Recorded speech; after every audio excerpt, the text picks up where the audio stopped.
Hey guys, this is Eric B. Horn, and welcome to another episode of Ask Eric B. And in today's episode, I'm going to talk to you about the growing pains of building a professional network. When you start to meet more interesting people, and once you start to grow your network, you may be in a situation where the new people will start to push out the old individuals that you know. And well, I wanted to tell you, sometimes doing that, you may feel guilty, especially if you've known someone since college and you start to feel guilty that you're starting to meet more individuals because you are putting yourself out there and putting yourself in places where you can meet more people.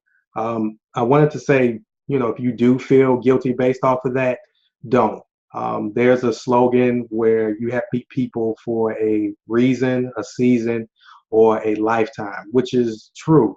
But one of the mistakes that most professionals do when they're in the process of building their network is they try to take everyone that they've known at a certain period in their life and try to integrate that into their current network. And sometimes it works, but other times it doesn't. It gets to a point where you may just be in a different space when it comes to the network that you had maybe 5, 10 years ago. And that's okay. It's not saying that you think that you are better than the person, but you just outgrown them. You may not have the same interests that you had when you were in college as you would now. And if you are growing like the professional that I know you guys are, you won't be in the same space or wouldn't have the same type of mind frame or have the same interest that you had maybe 5 or 10 years ago. So if you, in doing that, it can sometimes bring on guilt, saying, okay, I feel bad that, I'm meeting these new and interesting people, and my old college buddies, I can't relate to them anymore. That's okay. Sometimes you outgrow people. That doesn't necessarily mean that there's a love loss. You can love these individuals from afar. But one of my stories was, as I continue to meet new authors, new speakers, new business owners, I start to feel guilty because I was thinking that it was up to me to take along the individuals that I've had relationships with when I was younger and bring them into the space that I'm in right now. Um, for me, I wasted a lot of time, effort, and energy trying to do that. And my mentality is now I'll leave the door open. And if you wanted to walk in, that's fine. But if not, I may have to not spend as much time with you as I did before because I'm in a uh, different perspective in my life, especially when it comes to me being married and having a child. I can't do the same things that I've done before with the same group of friends that I had 10 to 12 years ago. It doesn't work like that. And once again, you may feel guilty, but don't. Growth hurts. Growth is painful. And as you continue to meet more interesting people to add to your network, it's only it's evident that a lot of old people are going to be pushed out. Um, and based off of that, the growing pains will come where these old individuals may say, oh, you think that you're better than me or you've changed, which isn't a bad thing. If you've changed for the better, then you should be in different spaces with different people. And 9 times out of 10, based off my experiences, if someone says that you've changed, there's always some sort of insecurity on the other person's end, thinking that just because I've grown and met more interesting people, they can't do the same thing. Or they are afraid of growth and they're afraid of change.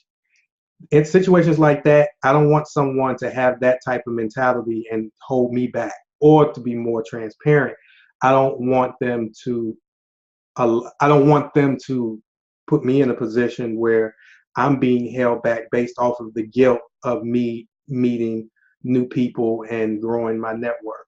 So once again, for the individuals out there that are moving and shaking and meeting a lot of people, it is your responsibility to do your due diligence to say, okay, based off of where I'm currently am in my career, or more importantly, based off of where I want to go, is the group of people that I currently surround myself around or that's in my network will help me get there. If not, then it's up to you to be very, very critical. And you may not necessarily have to totally cut the individual off, but you may have to associate with them from afar. One of the biggest things that I learned from Jim Rohn, and if anyone's looking at this video and they do not know who Jim Rohn is, I would highly suggest that you Google him. He's a personal and professional development expert, especially when it comes to the relationships. He would always say, your income is the average of the 5 people that you hang out with the most. And let me say that again, because that's very, very critical, and I don't want you guys to miss that. But your income is the average of the 5 people that you hang around with the most. And when I first heard about this philosophy, so to speak, I rejected it. But then once it got to the point where I looked at my current bank account, then I looked at the people that I associated with the most, and I knew for a fact for where I want to go and where I'm striving to get to, the group of people that I surround myself around has to change. And I'm the type of person where, I don't want to cut anyone off unless it's absolutely necessary. So the individuals that I associate with now who doesn't fit that characteristic, I would still check in on them and make sure that they're okay, or I would invite them out for a particular reason, where it's to hang out, to watch a football game, but I know for a fact I couldn't sit down and talk to them about business or how to expand the business or how to grow. So I limited my interaction with that group of individuals. And I would highly suggest for you to do the same. Now, sometimes, like I said, you may feel guilty based off of the fact that you may feel guilty because you think that you're leaving that person behind. But in actuality, if you continue to surround yourself around someone who's not constantly pushing you to be better, who's not, challenging you to be your very best, then you are setting yourself up for failure. And that's one thing that you would have to look in the mirror and hold yourself accountable to. So if you are in the process of wanting to grow, or if you are the smartest person in your group, in your circle, that's a key indicator that you need to surround yourself around smarter individuals.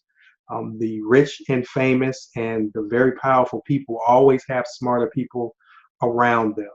And if you are looking at this video right now, and if you are the smartest person in your circle, take a step back and analyze who you need to surround yourself around so you can, quote unquote, hit the next level.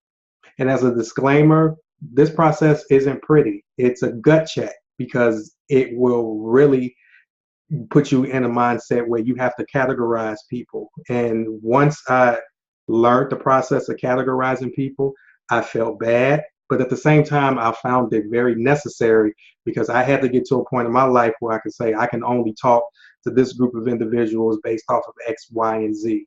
And actually, it gave me the clarity that I need. So I know for a fact that once I hang out with a certain group of individuals or keep a certain group of people within my network, I know what I'm going to get out of it. And I would rather be the controller of that because that's controlling my time, my effort, and most importantly, my energy. I would rather control that as opposed to letting someone else do that. And once you're going through this process also, you're going to get people that they say you think you're better than them. And it's not that you think that you're better than them, but you know where you want to go in life. And if you know where you want to go in life, it doesn't make any sense for you to constantly be around people that's the opposite of where you want to go.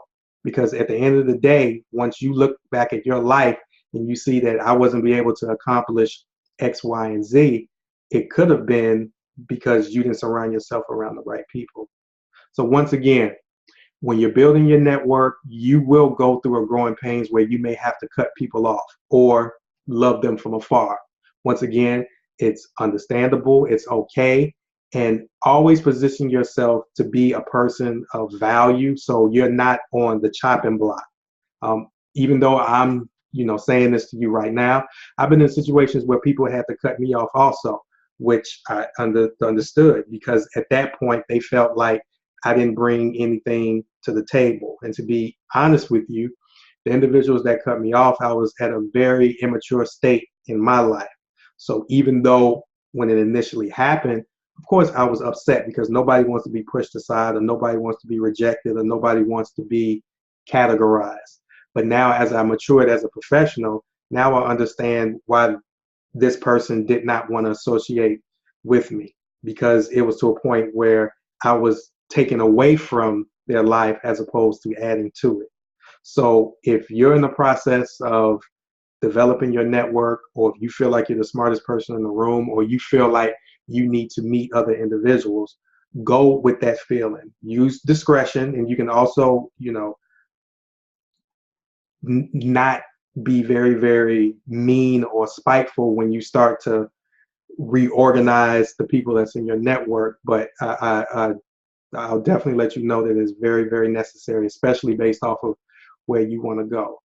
Once again, this is Eric B. Horn, and if you had any comments based off of this episode of Ask Eric B, please comment below. I definitely love to read and comment and engage with you based off of this particular topic. And if you have any other ideas based off of why you would have well, some of the ways that you can cope with the growing pains of building your professional network, please let me know. And thank you guys, and have a good day.